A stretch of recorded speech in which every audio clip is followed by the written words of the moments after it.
Hello friends, welcome to Jeevanya's kitchen. Friends, இன்றைக்கி நம்ம ரொம்ப டேஸ்டியான முறையில் ப்ரோட்டீன் சத்து நிறைஞ்ச பருப்பு போண்டா எப்படி பண்ணுறதுன்னு பார்க்க போகிறோம். இதில் நம்ம 3 விதமான பருப்பு சேர்த்து செய்கிறதுனால இதை முப்பருப்பு போண்டான்னு சொல்லுவாங்க. செய்கிறது ரொம்ப ஈஸி தான் ஃப்ரெண்ட்ஸ். ரொம்பவே டேஸ்டியாகவும் ரொம்ப ஹெல்த்தியாகவும் இருக்கும்.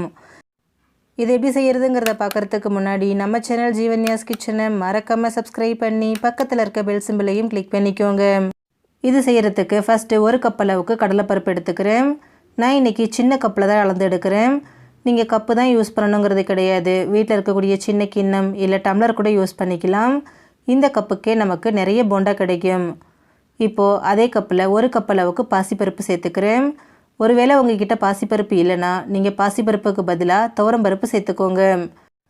இது கூடவே 1/2 கப் அளவுக்கு உளுந்து சேர்த்துக்கோங்க. தோலோடு இருக்கிற அந்த உளுந்து கூட நீங்கள் சேர்த்துக்கலாம். இப்போ இதில் தண்ணி சேர்த்துட்டு இதில் கொஞ்சம் கூட அழுக்கு இல்லாமல் ஒரு 2-3 தடவை கையால் நல்லா பிசைஞ்சு விட்டு இதை வாஷ் பண்ணி எடுத்துக்கோங்க. இப்போ இதில் திரும்பவும் தண்ணி சேர்த்துக்கோங்க. சேர்த்துட்டு இதை ஒரு 1.5லேருந்து 2 மணி நேரத்துக்கு நல்லா ஊற வச்சு எடுத்துக்கோங்க. பருப்பு ஊறுறதுக்கு நமக்கு 1.5லேருந்து 2 மணி நேரம் ஆகும். பாருங்கள், ஒரு 2 மணி நேரம் ஆயிருக்கு. நம்ம சேர்த்த பருப்பு எல்லாமே நல்லா ஊறி வந்திருக்கு பாருங்கள். இப்போ இதில் இருக்கக்கூடிய தண்ணியை வடிச்சிட்டு அந்த பருப்பை மட்டும் ஒரு மிக்சர் ஜாரில் சேர்த்துக்கோங்க. அரைக்கிறதுக்கு தண்ணி எதுவும் தேவைப்படாது. ஒருவேளை உங்களுக்கு ரொம்ப ட்ரையாக இருந்தால் கொஞ்சமாக தண்ணியை தெளிச்சிட்டு நல்லா நைஸாக அரைச்சி எடுத்துக்கோங்க. பாருங்கள், நான் கொஞ்சம் கூட தண்ணி சேர்க்காமல் நல்லா நைஸாக திக்காக அரைச்சி எடுத்துருக்கேன். எந்த அளவுக்கு நைஸாக அரைக்க முடியுமோ அந்த அளவுக்கு நைஸாக அரைச்சி எடுத்துக்கோங்க. இப்போ இந்த மாவை அப்படியே ஒரு பவுலுக்கு மாற்றிக்கோங்க. மாற்றிட்டு இது கூடவே எந்த கப்பில் பருப்பு அளந்தமோ அதே கப்பில் 1/2 கப் அளவுக்கு பச்சரிசி மாவு சேர்த்துக்கோங்க.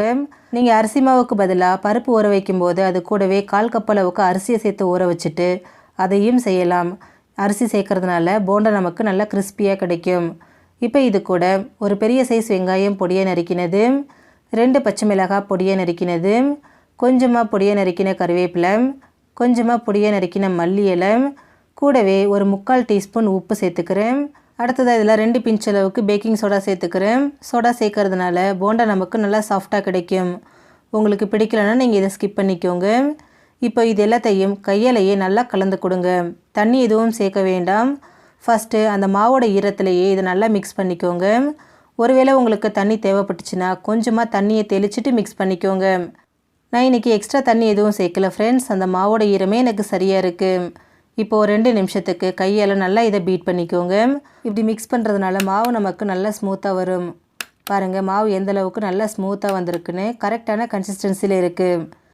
இப்போது தண்ணியில் கையை தொட்டுட்டு கொஞ்சமாக மாவு எடுத்து விட்டு பாருங்கள், நமக்கு நல்லா குண்டு குண்டாக வந்து விழணும். மாவு கரெக்டான கன்சிஸ்டன்சியில் இருக்குது. இப்போ இதை பொரிக்கிறதுக்கு ஸ்டவ்வில் கடாய் வச்சு எண்ணெய் வச்சுருக்கேன். எண்ணெய் சூடானதும் இதில் போண்டாவை சேர்த்துக்கோங்க. நான் இன்றைக்கி பெருசாக செய்யாமல் நல்லா குட்டி போண்டாவாக செய்ய போகிறேன். அதனால் கொஞ்சமாக மாவை இந்த மாதிரி கிள்ளி விட்டு சேர்த்துக்கிறேன். ஸ்டவ்வை மீடியம் ஃப்ளேமில் வச்சுக்கோங்க. அப்போ தான் நமக்கு நல்லா வேகும். உங்களால் எவ்வளோ போண்டாக்கள் சேர்க்க முடியுதோ அவ்வளோ சேர்த்துக்கோங்க.